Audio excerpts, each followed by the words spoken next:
get TALEN Horton Tucker out of the G League and put him in the big team. Perspective Log X, Lakers fandom,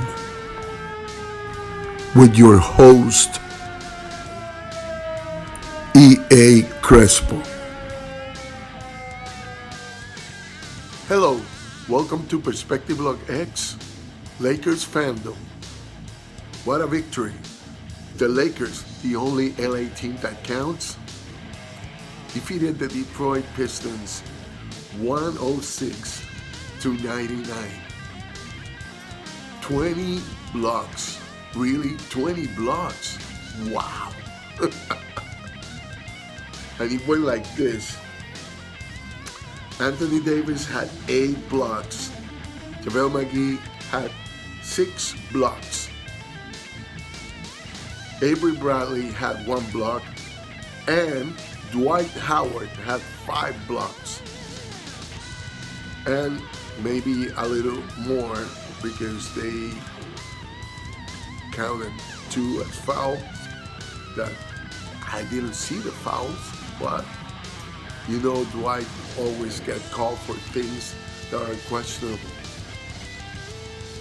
Anthony Davis had 24 points, 11 rebounds, and 8 blocks. So he could have done a triple-double with blocks on the triple-double stats. He also did have 3 steals and 2 assists. If those are not MVP numbers, I don't know what they are. LeBron James had 14 rebounds, 11 assists, and 21 points. He made a triple-double. So we had 2 players that could have having a triple-double because Davis was short of 2 blocks for that. Then the bench actually reacted in this game a little bit with Caldwell Pope scoring 10 points, Caruso 13, and Howard 11. KUZMA scored only 4 points, but he actually played defense. And that's something that people are not looking at, is how KUZMA is improving on defense. And I know he's struggling on points, but KUZMA is a scorer. And we shouldn't get rid of him. We shouldn't. The Detroit bench outscored the Lakers 65-40. The points in the paint, the Lakers outscored Detroit 66-32, which everything that I said, you can see that happened in the stats. 3-point percentage, Lakers allowed a lot. The Detroit was 42%. The Lakers were 30, something like that. 33, I guess. And that was a little bit expected too. The Lakers out-rebounded Detroit 50-43. Now, 2 things I have to say about this. One is that the bench is a problem because we cannot depend on the 2 stars for everything, you know. And in this game in particular, Bradley couldn't contribute more.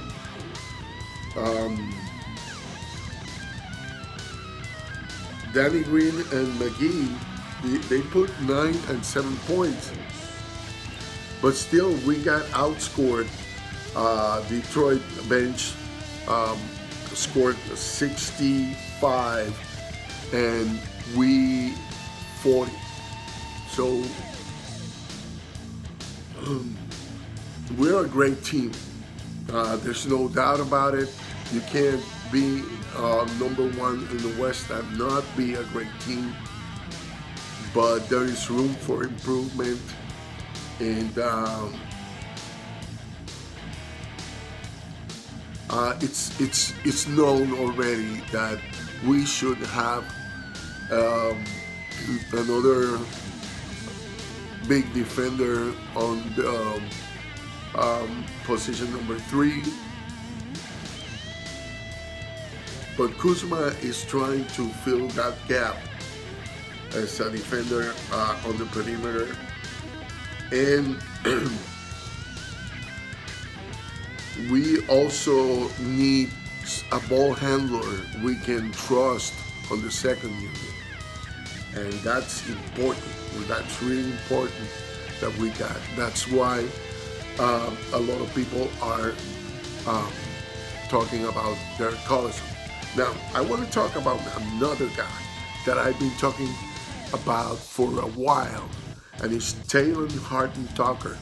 TALEN HORTON just scored 35 points in the last game he had in the G League, unless when I'm making this video, he could be playing again, so I don't know what these stats there are going to be.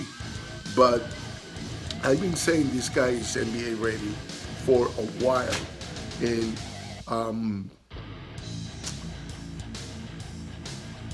Vogel should give him a chance. There's not much to lose. I mean, the bench is not producing, so why don't we try to experiment with TALEN HORTON as a part of that second or third unit and see how it goes, especially against teams that are not supposed to be a big competition, which takes me to the other part, the other concern. It's for me a big concern, not now during the season, but in the playoffs and in the finals, as we aspire to be, that our main guys are not getting enough rest. LeBron and Davis are working really hard every game. The bench can't keep our 30 points or 20 points advantages, and we have to bring back the big guns. That is a hole in a playoff team. That is a hole in an NBA Finals team. And we can be the best team with the best record during the season and then fall off in the playoffs. So we gotta fix that. I know it sounds crazy because we are number one and we are winning all the games, but if you notice, in these games that the margin should be a lot larger, send a message that anybody can come back and beat us. That is a problem because that will not rest the starters. The coach, Vogel in this case, is going to assume that they cannot trust the bench. And if you can't trust your bench, you are in big problems because the bench is supposed to at least keep the score the way it is or keep the damage to a minimum until the starters can come back and play. The more the bench can do that, the more chances a team has to win it all. Let's talk about the Lakers versus the New York Knicks.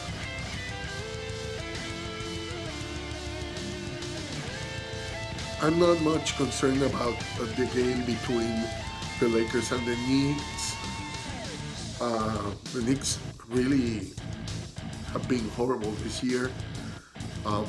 They might have a bright future if everything on the main office changes, maybe even the owner. But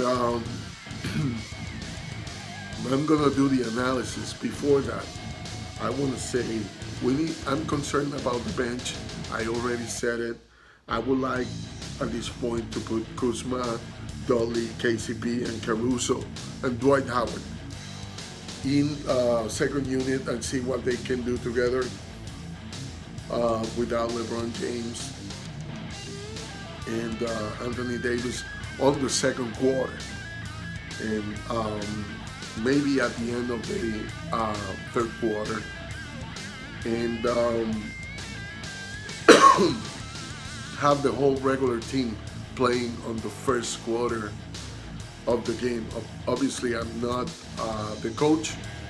I had some small, really small coach experience, but that's what I would try to see if that would work.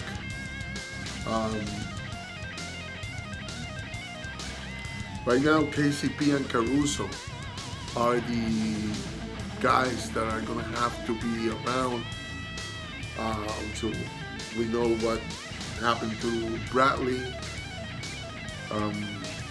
They are very capable.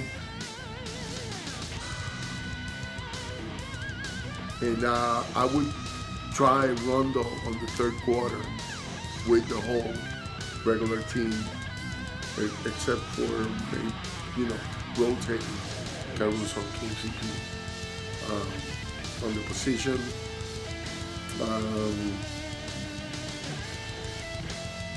Or with Danny Green, but I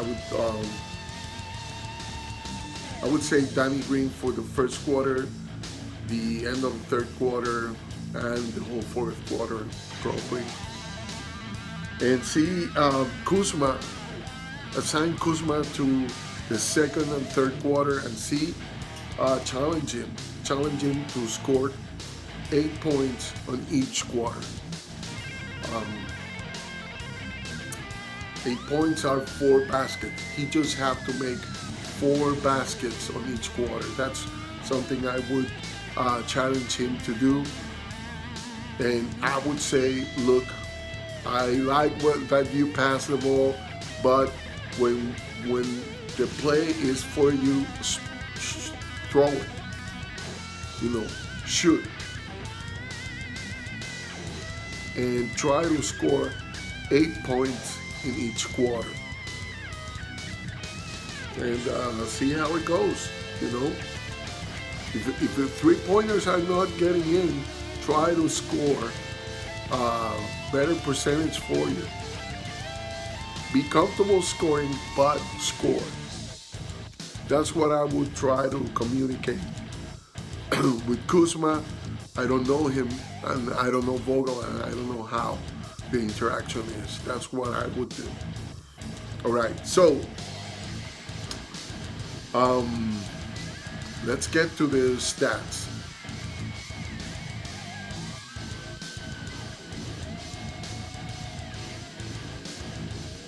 These are the first stats, and if you see right at the top, we can say that the first stats, the 2 advantages the Knicks have with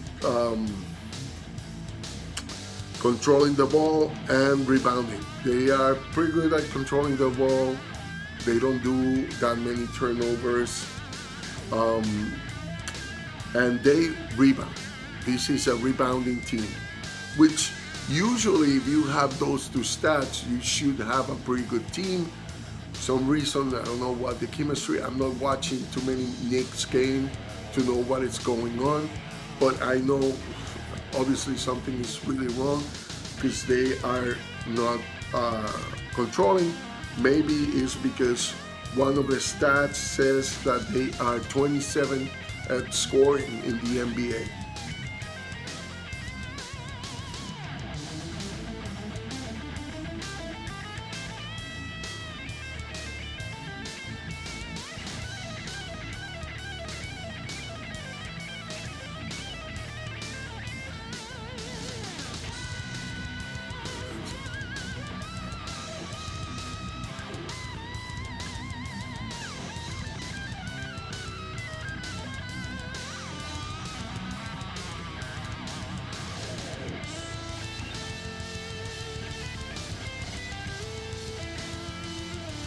for the Knicks, the second set of stats should be troubling because, I mean, they don't have a real advantage here on anything. Actually, we dominate them on three-point shots, and it's not like we are really good at that.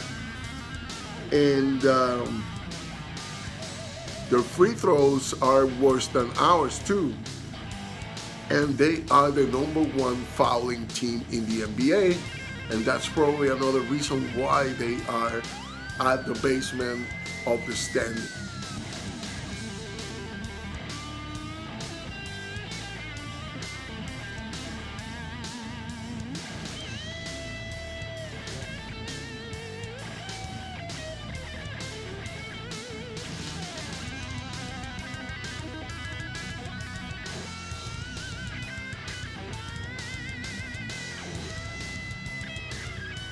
The set number 3 of stats reflect more advantage for the Lakers.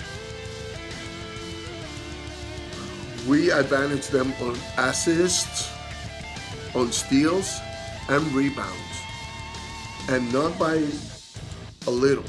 We are number 5 on assists. We went down. We were number 2 at a certain point. We are number 3 on steals. Also, we went down there. And we are number 1 as blocks. Like you saw the last game, we have 20 blocks, right? They are in those same statistics. They are 29 on assists, 18 on steals, and 18 on blocks. So they don't block much, they don't do many steals, and they are one of the worst passing teams in the league, and that is really a big problem. If I were a Knicks fan, I would be mad at everybody, the owner, from the owner down. I mean, people pay to see a good team, and even when I'm not a Knicks fan, you know, that's one of the 2 favorite teams. My dad does have a big shout out to my father, and so it's a shame. It's a shame because there's a lot of basketball tradition from the Madison Square Garden. I want to give a few shout outs. One of them is to McKinley Webb, who replies one of my comments on YouTube, and everybody on my family. I want to give shout outs to my friends from high school in Aguada, Puerto Rico. I also want to give a shout out to everybody on Twitter that interacts with me, and I'm going to be more specific with people as soon as people start commenting on these videos. I'm not going to go through the older ones to give shout outs to all my subscribers, and also Dan the Lakers fan. Dan the Lakers fan is one of my favorite YouTubers when it comes to Lakers. Also Mike from Naked Talk, and also the people at the Laker Nation. Want to give a shout out to